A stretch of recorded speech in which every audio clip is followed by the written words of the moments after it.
S, வீடு, schools, hotels, store room இங்கெல்லாம் partition wall கட்டணும்னாலும் இப்போ பில்டிங் ஓனர்ஸோட first choice Renocon Rapid Wall Panels.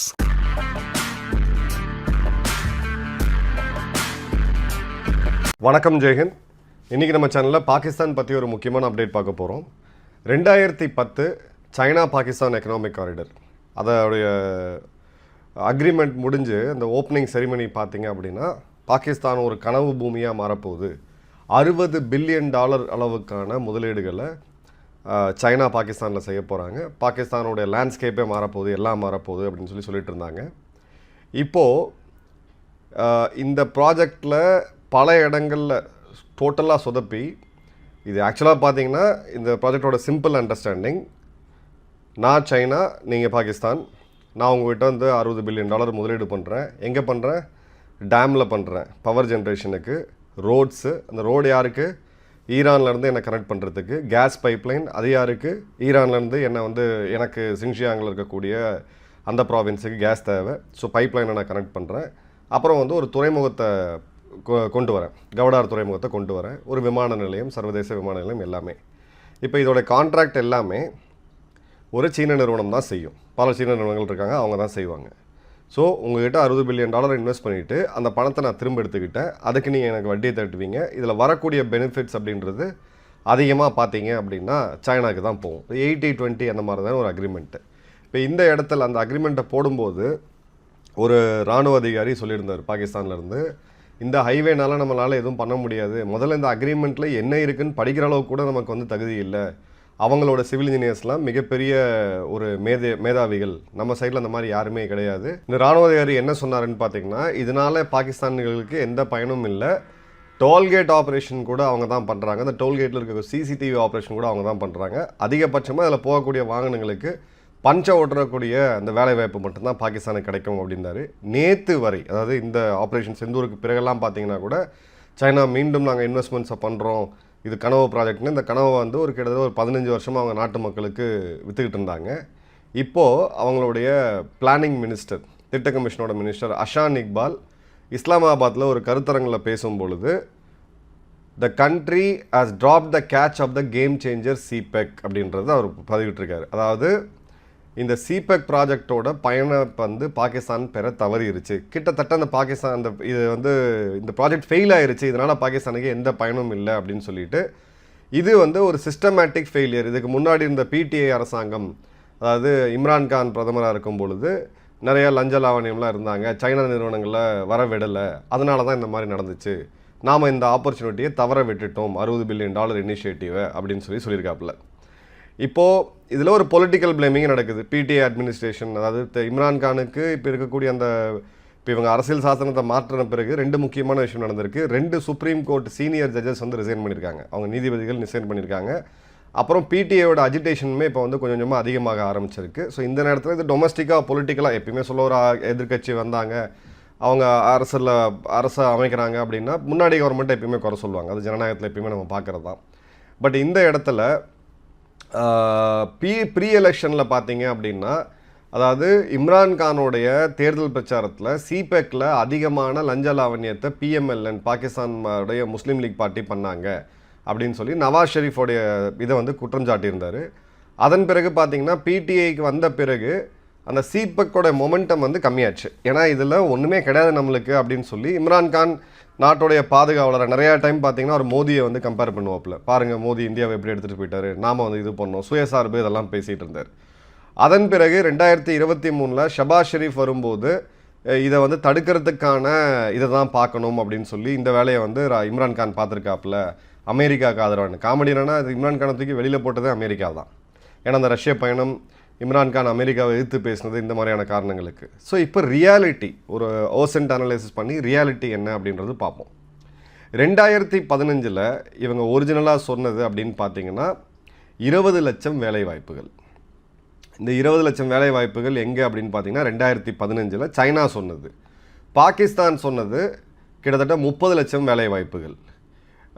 International estimate, இந்த சர்வதேச நிறுவனங்கள் எஸ்என்பி இவங்கெல்லாம் எஸ்டிமேட் பண்ணது அப்படின்னு பார்த்தீங்கன்னா ரஃபாக வந்து ஒரு 7.5 லட்சம் வேலைவாய்ப்புகள் இதனால் உருவாகும் அப்படின்னு சொல்லி. சைனாவோடைய எம்பாசி 2017 சொன்னது நாங்கள் வந்து ஒரு 2 லட்சம் பேருக்கு வேலைவாய்ப்பு கொடுத்துருக்கோம் அப்படின்னு சொல்லி. சைனாவோட எம்பேசியோட லேட்டஸ்ட் அறிக்கை எடுத்து பார்த்தோம் அப்படின்னா 2.25 லட்சம் அப்படின்னு சொல்கிறாங்க 2025. பாகிஸ்தான் அரசாங்கம் அஃபிஷியலாக சொல்லக்கூடிய பொய் அப்படின்றது ஒரு 3 லட்சம் பேர் வேலைவாய்ப்புகள்னு சொல்லிட்டு. ஸோ கிட்டத்தட்ட 25 லட்சம் பேருக்கு வேலைவாய்ப்பு கிடைக்கிறேன்னு சொல்லிட்டு இன்றைக்கி நிதர்சனமான உண்மை அப்படின்னு பார்த்தீங்கன்னா இது 1 லட்சம் வேலைவாய்ப்புகள் கூட கிரவுண்டில் வரலை. இப்போது 2 மில்லியன் ஜாப்ஸ் 2030க்குள்ளே, அதே மாதிரி பார்த்தீங்க அப்படின்னா இந்த ஆக்சுவல் டெலிவரி அப்படின்றது 2016 நான் ஏற்கனவே சொன்ன மாதிரி சீனா சொன்னது 6000 வேலைவாய்ப்புகள், 2017 60,000, 2025 75,000, பாகிஸ்தான் அஃபிஷியலாக கிளைம் பண்ணுறது 2.5 லட்சம். அதாவது வேலை கொடுக்குறவன் சொல்கிறான் 75,000 வேலை தான் வாய்ப்புகள் தான் இருக்குது நாங்கள் உருவாக்கியிருக்கிறோன்னு சொல்லிட்டு, இந்த அடிமைகளாக இருக்கக்கூடிய பாகிஸ்தான் அரசாங்கம் என்ன சொல்கிறாங்கன்னா 2 லட்சம் பேர் அப்படின்னு சொல்லிட்டு. இப்போ ப்ராஜெக்ட் ஸ்டேட்டஸை வந்து பார்ப்போம். ஃபஸ்ட்டு வந்து special economy zone. Special economy ஜோனில் அதாவது பாகிஸ்தானில் மேனுஃபேக்சரிங் ஹப்பாக உருவாக்கணும், இந்தியாவோடலாம் கம்பீட் பண்ணணும், சைனாவோடைய ஒரு எக்ஸ்டெண்டட் இதுவாக இருக்கும் அப்படின்னு சொல்லிட்டு இவங்க ஒரு பெரிய படம்லாம் நம்ம காமிச்சிக்கிட்டு இருந்தாங்க. இப்போ பார்த்தீங்க அப்படின்னா 4 ப்ராஜெக்ட் எஸ்சிசி மட்டும்தான் அங்கே உருவாகி இருக்குது, 5 வந்து கைவிடப்பட்டிருக்கு. மொத்தம் 9 ஸ்பெஷல் எக்கனாமி ஜோன், அதில் 4 தான் உருவாகி இருக்குது, 5 கைவிடப்பட்டிருக்கு. அடுத்தது நீங்கள் டிரான்ஸ்போர்ட் எடுத்தீங்க அப்படின்னா சாலை, இது ரயில் இதெல்லாம் எடுத்தீங்க அப்படின்னா 13 ப்ராஜெக்ட் டோட்டலாக பண்ணுது. இந்த 13 ப்ராஜெக்ட் வந்து டோட்டலாக வந்து கைவிடப்பட்டிருக்கு. டேக் ஆஃப் ஆனது வெறும் 5 ப்ராஜெக்ட் தான். அதுவுமே பார்த்தீங்கன்னா சீனாவோடைய கனெக்டிவிட்டி, மிடில் ஈஸ்ட், அதாவது நம்மளுடைய central Africa, ஈரான்லேருந்து Pakistan, பாகிஸ்தான்லேருந்து ஷக்ஷம் வேலிலேருந்து Xinjiang. So இந்த ப்ராஜெக்ட் தான் அங்கே டேக் ஆஃப் ஆகிருக்கே தவிர இவங்களுக்கு வந்து எதுவுமே ஆகலை. எனர்ஜி எடுத்தீங்க அப்படின்னா இது ஒரு பாசிட்டிவாக நம்ம பார்க்கலாம், ஏன்னா சைனாக்கு அது பாசிட்டிவ். 14 ப்ராஜெக்ட் கம்ப்ளீட் பண்ணியிருக்கிறாங்க. கிட்டத்தட்ட வந்து பார்த்திங்கன்னா ஒரு 5 ப்ராஜெக்டை கைவிட்டிருக்காங்க. இந்த 14 ப்ராஜெக்ட்லேருந்து எடுக்கப்படக்கூடிய மின்சாரம் கணிசமான அளவு பார்த்தீங்க அப்படின்னா ஷிங்ஜியாங் போகுது. இதில் நிறையா பார்த்தீங்கன்னா பிஓகேல இருக்குது, அங்கே இருக்கக்கூடிய நதிகளில் இவங்க இந்த ப்ராஜெக்ட்ஸை பண்ணியிருக்காங்க. இதிலிருந்து உற்பத்தி செய்யப்படக்கூடிய மின்சாரம் எப்படி நம்ம ஊரில் டேங்கட்கோ இருக்கோ, டிஸ்ட்ரிபியூஷன் நிறுவனம் இருக்கோ, அது மாதிரி பாகிஸ்தான் டிஸ்ட்ரிபியூஷன் நிறுவனத்துக்கு கொடுத்துருக்காங்க. பாகிஸ்தான் டிஸ்ட்ரிபியூஷன் நிறுவனம் கோடிக்கணக்கான ரூபாய் லாஸில் போயிட்டுருக்கு. அவங்களால இந்த உற்பத்தி செய்யப்பட்ட மின்சாரத்துக்கான கட்டணத்தை கூட சீனா நிறுவனத்துக்கு கட்ட முடியல. அதுக்கு கைமாறாக அவங்க வந்து அந்த ப்ராஜெக்டே, அந்த மொத்த இதையே டிஸ்ட்ரிபியூஷனாக அவங்க எடுக்கணும் அப்படின்னு சொல்லிட்டு போயிட்டுருக்காங்க. இப்போ கவடார் ப்ராஜெக்ட் மட்டும் ஸ்பெசிஃபிக்காக பார்க்கலாம், ஏன்னா ரொம்ப முக்கியமான ப்ராஜெக்ட் இது. அதில் ஒரு 3 ப்ராஜெக்ட் மட்டும்தான் கம்ப்ளீட்டாக இருக்குது. அதில் போர்ட் மாஸ்டர் பிளான் சொல்லி $4 மில்லியன் ஒன்று, ஃபிசிக்கல் இன்ஃப்ரா அங்கே இருக்கக்கூடிய போர்ட்டோட துறைமுகத்தில் இருக்கக்கூடிய கட்டடங்கள் ஒரு $300 மில்லியன் மட்டும்தான். ஒரு டெக்னிக்கல் இன்ஸ்டியூட்டு $10 மில்லியன். அதே மாதிரி பார்த்தீங்கன்னா 260 மில்லியன் செலவு பண்ணி கவடார் இன்டர்நேஷ்னல் ஏர்போர்ட்டை வந்து கட்டினாங்க. இது நாள் வரைக்கும் அங்கே வந்து தரையிறங்கின ஒரே விமானம் அப்படின்னு பார்த்தீங்கன்னா சீனாவுடைய விமானம் தான். அந்த திறப்பு விழாக்கு ஷி ஜின்பிங்கும் நவாஸ் ஷெரீஃபும் போகிறதா இருந்துச்சு. பலூச்சிகள் வச்சு இவங்களை செஞ்சதில் அங்கே செக்யூரிட்டி த்ரெட் அதிகமாக இருக்குதுன்னு சொல்லி வீடியோ கான்ஃபரன்சிங் மூலயமா விமான நிலையத்தை திறந்த ஒரே நாடு இதுவாக தான் இருக்க முடியும். சீனாவுடைய தூதரும் பாகிஸ்தானுடைய இப்போ இருக்கக்கூடிய மேயர் ஷபாஸ் ஷெரீஃபும் சேர்ந்து காணொலி வாயிலாக அதை வந்து இது பண்ணாங்க. அதில் இப்போ நீங்கள் விக்கிபீடியாவில் போய் பார்த்தீங்க அப்படின்னா அந்த டேட்டே எடிட் பண்ணி எவ்வளோ ஒரு பொய்யான நாடுன்னு பாருங்கள். கிரவுண்டில் அதை இனாக்ரேட்டே பண்ண முடியல. பலூச்சிகள் கிளியராக இருக்கிறாங்க, இந்த இப்போ விமான நிலையத்துக்கு திறக்கணும்னு யாராவது வந்தீங்கன்னா இங்கே வந்து எவனும் திரும்ப போக முடியாது அப்படின்னு சொல்லிட்டு அதுக்கு பயந்துக்கிட்டு இந்த விமானத்தை 14ஆம் தேதி ஆகஸ்ட் 2024 நாங்கள் திறந்துட்டோம்னு சொல்லி ஆன்லைனில் இருக்கக்கூடிய விக்கிபீடியா ரெக்கார்டே இவங்க மாற்றினாங்க. பட் கிரவுண்ட் லெவலில் அந்த விமான நிலையம்ன்றது செயலிழந்து இருக்குது. ஸோ 3 விமான நிலையங்கள் நம்ம கொஞ்சம் டிவியேட் பண்ணி பார்த்தோம் அப்படின்னா, இலங்கையில் இவங்க கட்டின ராஜபக்சேவோட சொந்த ஊரில் கட்டின ஒரு விமான நிலையம், அங்கே யாரும் போகிறது கிடையாது. அந்த விமான நிலையத்தை இந்தியா எடுத்து இப்போ ஆப்ரேட் பண்ணிகிட்டு இருக்காங்க. நேபாளில் இவங்க கட்டின விமான நிலையம், அங்கேயே யாரும் போகிறது கிடையாது. 3வது பாகிஸ்தானில் கட்டின விமான நிலையம், அங்கேயும் யாரும் போகிறது கிடையாது கவடாரில். இப்போது இந்த ஜேசிசின்னு சொல்லக்கூடிய இவங்களுடைய கோஆப்ரேட்டிவ் கமிட்டி, இதில் பார்த்தீங்கன்னா ஒரு 7 மீட்டிங் வரைக்கும் 14 மீட்டிங் பண்ணியிருக்காங்க. இந்த 7க்கு அப்புறம் பார்த்தீங்க அப்படின்னா இதில் வந்து பெரிய லெவலுக்கு யாரும் அதிகாரிகளே வந்து அட்டன் பண்ணுறது கிடையாது. ஸோ இப்போது இந்த முக்கியமான இது சைனா தரப்புலேருந்து அப்படின்னு பார்த்தீங்கன்னா ஜூலை 2021 தாசு ஹைட்ரோ பவர் ப்ராஜெக்ட் 9 சீன இன்ஜினியர்ஸ்கள் வந்து கொல்லப்பட்டாங்க. மார்ச் 2024 ஷாங்லாவில் சீன இன்ஜினியர்கள் கொல்லப்பட்டாங்க. 2022 கராச்சி யூனிவர்சிட்டியில் இருக்கக்கூடிய கன்ஃபியூஷியஸ் இன்ஸ்டியூட், இதில் பார்த்தீங்க அப்படின்னா 2 சீன இன்ஜினியர்கள் கொல்லப்பட்டாங்க. அதன் பிறகு அக்டோபர் 25 கராச்சியில் நடந்த பாம்பிங்கில் ஏர்போர்ட்டிலேருந்து விஐபியோட என்ட்ரி வழியாக இருக்கக்கூடிய அந்த பாதையில் பண்ண ஒரு அட்டாக்கில் கிட்டத்தட்ட ஒரு 3 பேர் வந்து கொல்லப்பட்டாங்க. ஸோ டோட்டலாக இது எல்லாமே சிபெக் அப்படின்றது பலூச்சிகளுடைய அந்த தாண்டி மீறி இவங்களால் எதுவும் பண்ண முடியல. இதற்கு நடுவில் இன்ஃப்ராஸ்ட்ரக்சரல் டேமேஜ், அவங்களோட மைனிங் எக்யூப்மெண்ட்ஸு, வண்டிகள், மைனிங்கில் இருக்கக்கூடிய ஹெவி எர்த் எக்யூப்மெண்ட்ஸு, இந்த மைனிங்லேருந்து எடுத்துகிட்டு போகக்கூடிய சாலைகள், அதிலேருந்து வரக்கூடிய கேஸ் பைப்லைன், இது எல்லாமே பார்த்தீங்கன்னா மிகப்பெரிய லெவலில் தாக்குதல் நடத்திக்கிட்டு இருக்கு. உச்சபட்ச காமெடி அக்டோபர் மாதம் போன மாதம் இதே சிபெக்கோடைய 2.0 அப்படின்றத ஒரு மிகப்பெரிய இன்ஃப்ராஸ்ட்ரக்சர் இதுவாக வந்து கொண்டு வந்தாங்க. அதில் பார்த்தீங்கன்னா இண்டஸ்ட்ரியல் பார்க்கு, மேனுஃபேக்சரிங், அக்ரிகல்ச்சர், விவசாயம், மைனிங், க்ரீன் எனர்ஜின்னு சொல்லி பல படங்கள் காமிச்சிருக்காங்க. இந்த படம் காமிச்ச அடுத்த மாதம் இப்போ பாகிஸ்தானுடைய பிளானிங் அமைச்சர், திட்டத்துறை அமைச்சர் பார்த்தீங்கன்னா இந்த ப்ராஜெக்ட் வந்து ஃபெயிலு, நமக்கு இதனால் எந்த இதுவும் இல்லை, நம்ம வந்து மிஸ் பண்ணிட்டோம் அப்படின்னு சொல்லியிருக்காங்க.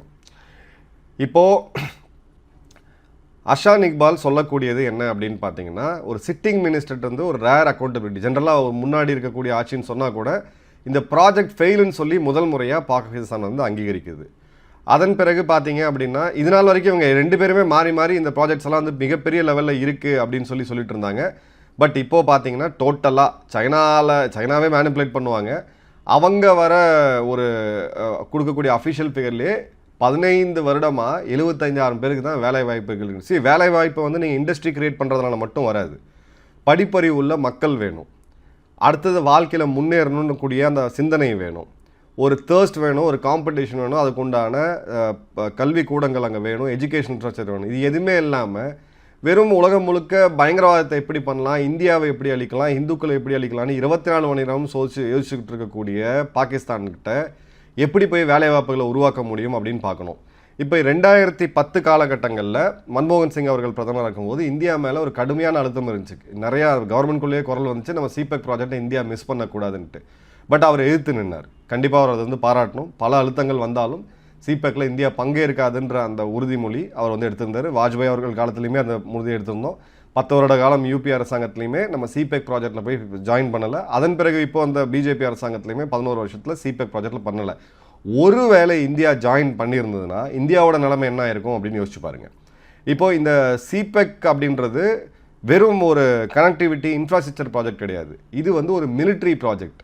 ஃப்யூச்சரில் சீனா தன்னை பாதுகாத்துக்கணும், மலாக்கா ஸ்ட்ரைட்டில் இருக்கக்கூடிய அந்த பிரச்சனை, குறுகலான பாதைகளில் வந்துட்டு போகக்கூடிய இடத்துல இங்கே சில்க் ரூட்டுன்னு சொல்லி பழைய ரூட்டை ஓப்பன் பண்ணணும், மிலிட்ரி பேஸஸை உருவாக்கணும். அமெரிக்கா மாதிரி முட்டாள்கள் மாதிரி வெறும் மிலிட்ரி பேஸை மட்டும் உருவாக்காமல் ஒரு இன்ஃப்ராஸ்ட்ரக்சரை உருவாக்கி அதை டியூவல் பர்பஸாக மிலிட்ரிக்கும் யூஸ் பண்ணுறது தான் அதோட மிக முக்கியமான இது. இப்போது பங்களாதேஷையும் ஆப்கானிஸ்தானையும் இவங்க பார்க்குறாங்க, யார், சைனா பார்க்குறாங்க. இதுக்கு மேலே பாகிஸ்தானில் கொண்டு போய் போடுறது ஒன்றுமே வேலைக்கு ஆகாதுன்னு சொல்லிட்டு. பட் பியூட்டி என்னன்னு பார்த்தீங்கன்னா, இந்தியாவை அழிக்கிறோன்ற பேரில் பங்களாதேஷையும் இவங்க ரேடிகலைஸ் பண்ணிட்டாங்க. அமெரிக்கா ஏற்கனவே பங்களாதேஷை ரேடிகலைஸ் பண்ணியாச்சு. இப்போ அங்கே ரேடிகலைஸ்ட் ஒரு ஆட்சி தான் நடந்துக்கிட்டு இருக்குது. இந்தியாவை காலி பண்ணணும்னு சொல்லி இவங்க பண்ணது, இப்போ நாளைக்கு சைனா போய் அங்கே இன்வெஸ்ட் பண்ணும்போது பலுச்சிஸ்தானில் என்ன நடக்குதோ அதே தான் எக்ஸாக்ட்லியும் அங்கேயே நடக்க போகுது. ஸோ இந்த கிரேட் கேம் அப்படின்றது நம்ம புரிஞ்சுக்கலாம். இப்போது நம்ம முக்கியமாக பார்க்க வேண்டியது என்ன அப்படின்னு பார்த்தீங்கன்னா, பாகிஸ்தானில் அந்த கட்டமைப்பே கிடையாது. இராணுவம் கொள்ளையடிச்சது போக மிச்ச மீதி ஏதாவது இருந்ததுன்னா இவங்க அரசாங்கத்துக்கு வரும். அங்கே இருக்கக்கூடிய அரசியல்வாதிகள் கொள்ளடிச்சது போக மிச்ச மீதி எதாவது இருந்ததுன்னா அங்கே இருக்கக்கூடிய அதிகாரிகளுக்கு போகும். அந்த அதிகாரிகள் எல்லாம் கொள்ளடித்த பிறகு கடைசியாக ஏதாவது சொற்பமாக இருந்ததுன்னா அதுதான் மக்கள்கிட்ட வரும். ஸோ நீங்கள் எவ்வளோ முதலீடுகளை பண்ணாலும் பாகிஸ்தான் திருந்த போகிறதும் கிடையாது. அடிப்படை கட்டமைப்பே அப்படி தான் இருக்குது. ஸோ இந்த இடத்துல தான் நம்ம ஒரு ஜியோ பொலிட்டிக்கல் ஷிஃப்ட்டை பார்க்குறோம். சிட்டிங் மினிஸ்டர் இன்றைக்கி அசீம் முனீரோவுக்கு வீட்டு வாசலில் நிற்கக்கூடிய ஒரு ஆள், சென்சிபிளான பர்சன், பட் அன்ஃபார்ச்சுனேட்டாக right man at the wrong place. இவங்க இந்த வார்த்தையை இப்போ சொல்கிறதுக்கான காரணம் என்ன? போன மாதம் சிபெக் 2.0 லான்ச் பண்ணிவிட்டு இந்த மாதம் சிபெக் 1 வந்து கம்ப்ளீட்டாக ஃபெயிலியர் அப்படின்னு சொல்கிறதுக்கான சிங்கிள் ரீசன் அப்படின்னு பார்த்தீங்க அப்படின்னா, அமெரிக்கா இவங்களுக்கு கொடுக்கக்கூடிய ஷிஃப்ட்டு. இப்போது அசீம் முனீர் தலைமையில் இருக்கக்கூடிய பாகிஸ்தான் சைனாவிலேருந்து டீகப்பிள் பண்ணிவிட்டு சைனாவை இந்தியாவுக்கு ஒரு மிக முக்கியமான செக்காக வைக்கணும் அப்படின்னு சொல்லி சைனா வந்து விரும்புது. அதான் பாகிஸ்தானுக்கு அவங்க கொடுக்கக்கூடிய ஆதரவு. அந்த அளவுக்கான மரியாதையை மட்டும் கொடுத்துட்டு என்ன வேணா இந்தியா அளவுக்கு பயன்படுத்திக்க, ஒரு நாட்டெல்லாம் உனக்கு ஃபுல்லாக கொடுத்துட மாட்டேன்னு சொல்லி அமெரிக்காவுடைய ஒரு முழு அடிமையாக மாறி 70களிலிருந்து 90கள் கிட்டத்தட்ட 2010 வரைக்கும் 9 வரைக்கும் அந்த ஒசாமா பின் லாடன் கொல்லப்படுற வரைக்கும் இவங்க இருந்த அந்த ஸ்டைல் ஆஃப் அலைன்மெண்ட்டுக்கு இப்போ வராங்க. சைனாவுக்கு மிகப்பெரிய ஆப்பு வைக்கப்பட்டிருக்கு. $1 $2 கிடையாது, கிட்டத்தட்ட $60 பில்லியன். ஏன்னா மக்கள் சொல்லிக்கிட்டு இருக்காங்க இதனால் எந்த பயனும் இல்லைன்னு. பலூச்சிக்கள், அவங்க இருக்கக்கூடிய அரசியல்வாதிகள், ஆக்டிவிஸ்ட் எல்லாருமே சொல்லிட்டு இருக்காங்க இந்த ப்ராஜெக்ட்னால எந்த பயனுமே இல்லைன்ட்டு. பாகிஸ்தான் அரசாங்கம் தூக்கி பிடிச்சிட்டு இருந்தாங்க. இப்போ பாகிஸ்தான் அரசாங்கமே சொல்லுது இந்த ப்ராஜெக்ட்னால எந்த பயனும் இல்லைன்ட்டு. ஸோ கிளியர் கட்டாக சைனாவை முதுகில் குத்திட்டு இந்த பக்கம் அமெரிக்காவோட அலைன் ஆகி அடுத்த ஒரு 20 வருஷம் 30 வருஷத்தை ஓட்டிடலாம், அதுக்குள்ளே இந்தியாவை காலி பண்ணலாம் அப்படின்ற ஜியோ பொலிட்டிக்கல் ஷிஃப்ட் தான். சைனீஸ் இது ரொம்ப உத்து பார்த்துட்டு இருக்காங்க. சைனா இப்போ ரீதிங்க் பண்ணிக்கிட்டு இருக்கு. இதுக்கு மேலே பணம் போடக்கூடாதுன்னு சொல்லி சீனாவுடைய அங்கே இருக்கக்கூடிய எக்ஸ்பர்ட்ஸு, அங்கே இருக்கக்கூடிய ஜியோ பொலிட்டிக்கல் எக்ஸ்பர்ட்ஸ், எக்கனாமிக் எக்ஸ்பர்ட்ஸ்லாம் சொல்லிகிட்டு இருந்தாங்க. இப்போ இந்த 2.0 எங்கேயும் போக போகிறது கிடையாது. சைனா இப்போது நட்டாத்தில் விடப்படக்கூடிய ஒரு சூழ்நிலை வந்துருச்சு. இப்போ சைனாவுடைய உளவுத்துறை அவங்களுடைய இன்ஃப்ளூயன்ஸ் பாகிஸ்தானில் மிக அதிகமாக இருக்குது. பல அரசியல்வாதிகளை நினச்சா விலைக்கு வாங்க முடியும். இது 2 சைடும் ப்ளே பண்ணக்கூடிய ஒரு டேஞ்சரஸான கேம். பல முறை இந்த முட்டாள்கள் தோற்றும். இப்போ மீண்டும் அசீம் முன் இருக்குது, அதே ஆசை தான் வந்திருக்கு. என்ன நடக்குதுன்னு மட்டும் கொஞ்சம் வெயிட் பண்ணி பாருங்கள். நன்றி, வணக்கம், ஜெய்ஹிந்த்.